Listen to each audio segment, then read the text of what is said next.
Masarap maging bata ng sangan. Araw man o gabi, adventure ang iyong aabutan.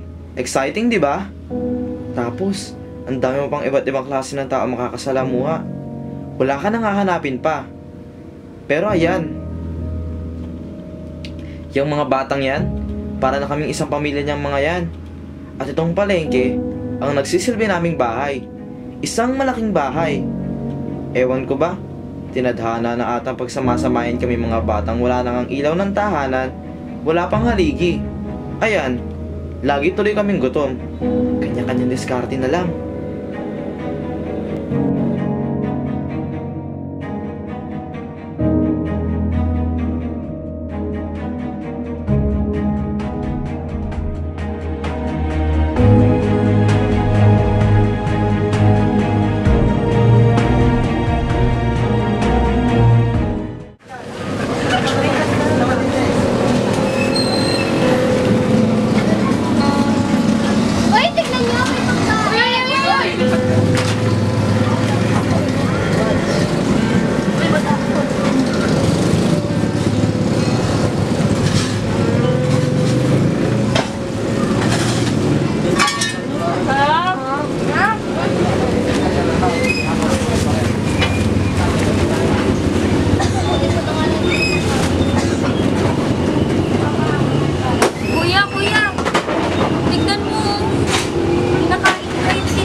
Pero wag na wag kang kakain ng galing ng pagkain na galing sa basura, ha?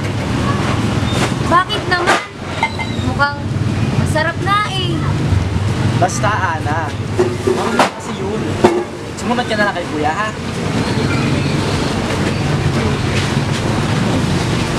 Kuya, nagugutom na ako.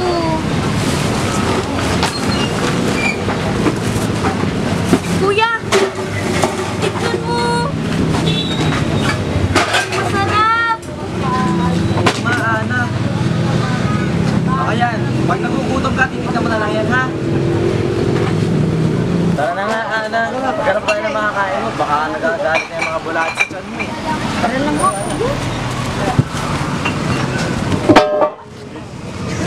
Kuya! Yung pagkain natin!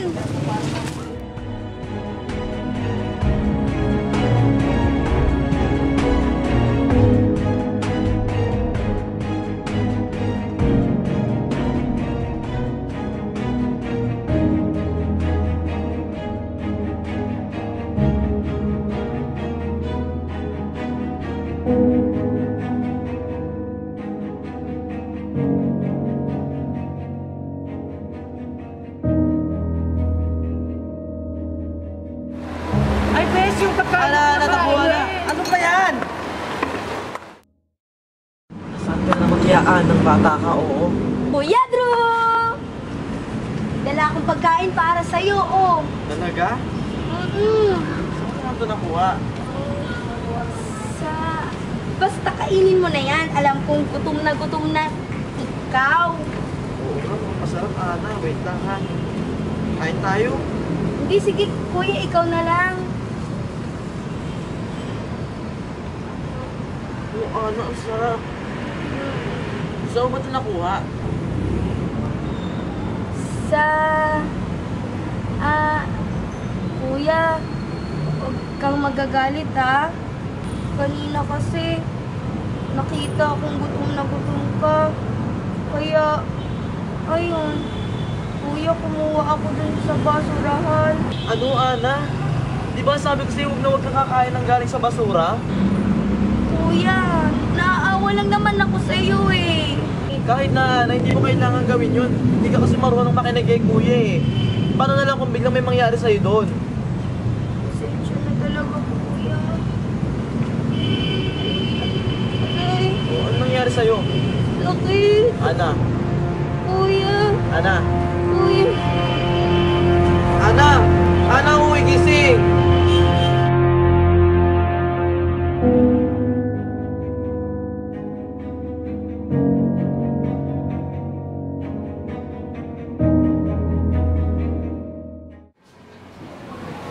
Ayusin mo yung paa mo. Ayusin mo. Yan. Ana? Pasensya na, bawal dito. Dok, andyan po yung kapatid ko, si Ana po. Ana? Karen, Ana? nurse, pakiasikaso naman. Yung pangalan ng pasyente, Ana po, Dok. Ana Caronte. kumain na pa siya? Opo, Dok. Pero nung pagkatas niya po kumain, bigla na lang po siya sumakit yung tiyan niya eh. Hindi ko po alam yung gagawin ko, Dok. Kasi po yung kapatid ko. Sino yung guardian ng bata? Ako po, Dok. Ano po nangyari sa kapatid ko? Ganito yun. Na-food poison ng iyong kapatid. Maaaring nakakain siya ng isang kontaminadong pagkain. Siguro ito ay hindi na proseso o madumi siya. Malala po ba yun? Hindi naman. Ilan lang ang mga sintomas nito. Yun ay ang pagka-cramp sa tiyan, pagsusuka, pagtatae, konting lagnat. Pero kung hindi ito malulunasan, maaari pa itong lumala. Dok, magkano po kaya yung aabuti ng pagpapagamot ni Ana? Good thing, itong hospital na to ay pampubliko. Wala kayong gagastusin dito sa hospital. Kaya lang, sa gamot, hindi na masasagot dyan. Aabot yun ng 3, 4, 5 daan. At kailangan niya makainom ng 5 klaseng gamot sa isang linggo. Sige po, Dok. Salamat po.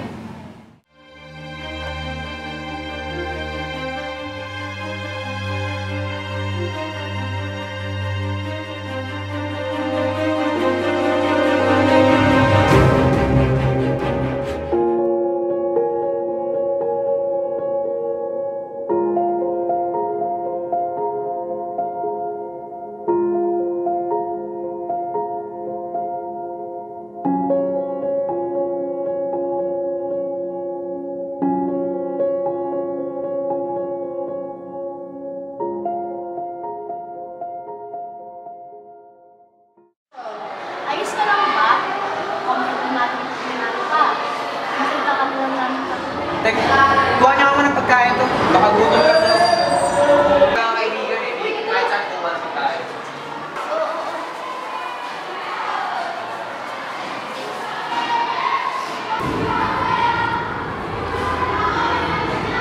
Si Ana. Ha? Ano meron kay Ana?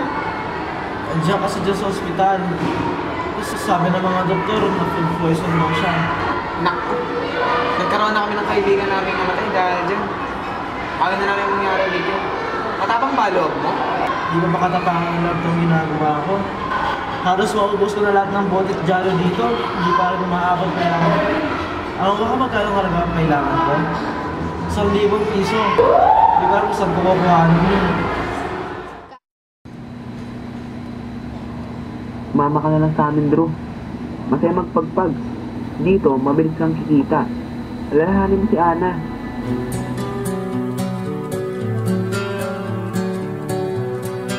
Kay Ana.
Malaking tulong na to. Pagpagbili.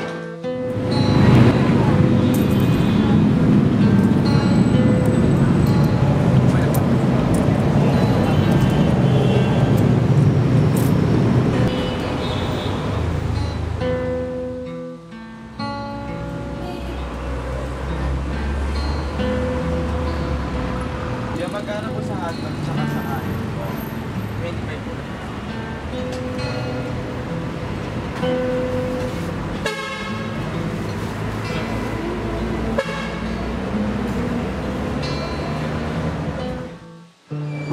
Ana?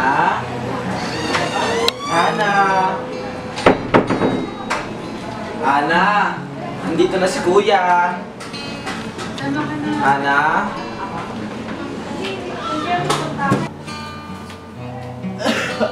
Ana! Ana! Ana! Ana! Kuya Drew? Kuya! Anong nangyayari sa'yo? Ana, di ba ito yung gusto mo? Kuya naman! Kuya!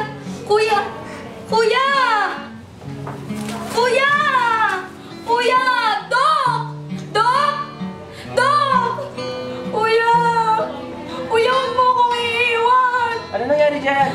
Dok, yung kuya ko po, bigla na lang pong, hindi ko po alam eh! Dok! Kuya! Kuya! Meron dito. Nurse! Nurse!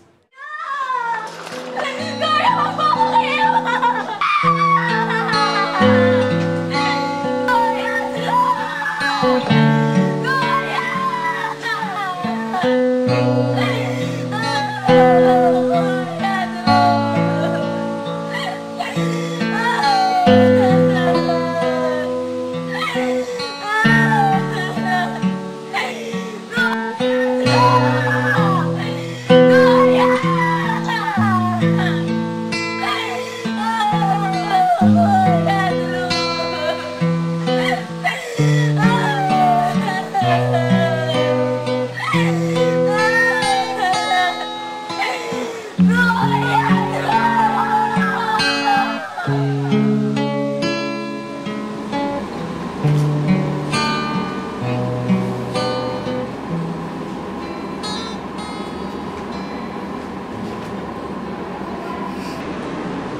Congratulations! Kayo na ang bagong legal guardian ni Ana.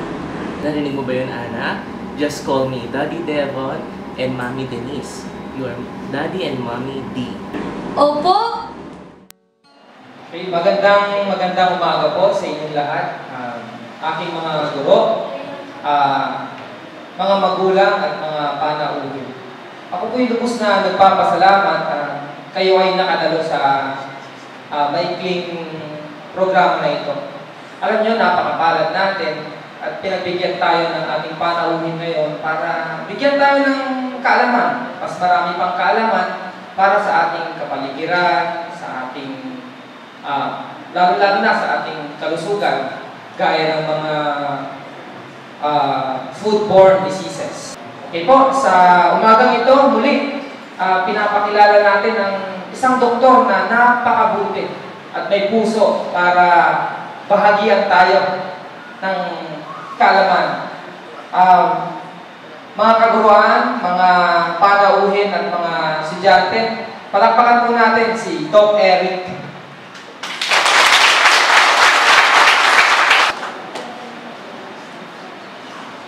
Salamat po, Ginoong Principal. Magandang umaga. Medyo seryoso po ang ating pag-uusapan. Kasi po, sa ating barangay, napansin po namin na madami ng kaso ang mga bata na food poison. Ngayon po, sino po dito ang nakarinig na o nakakaalam ng term na pagpag?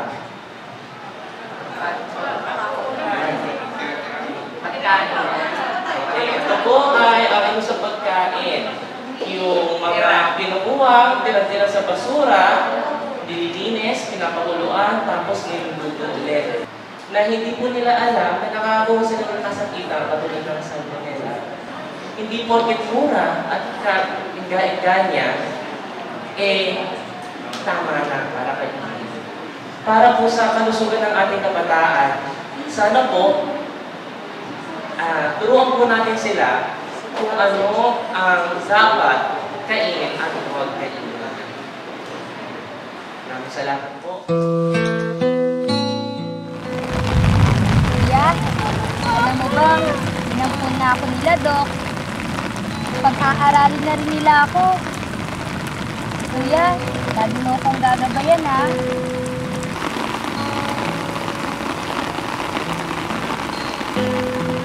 Sige na, malakas na ako na. Bye-bye, Kuya Drew.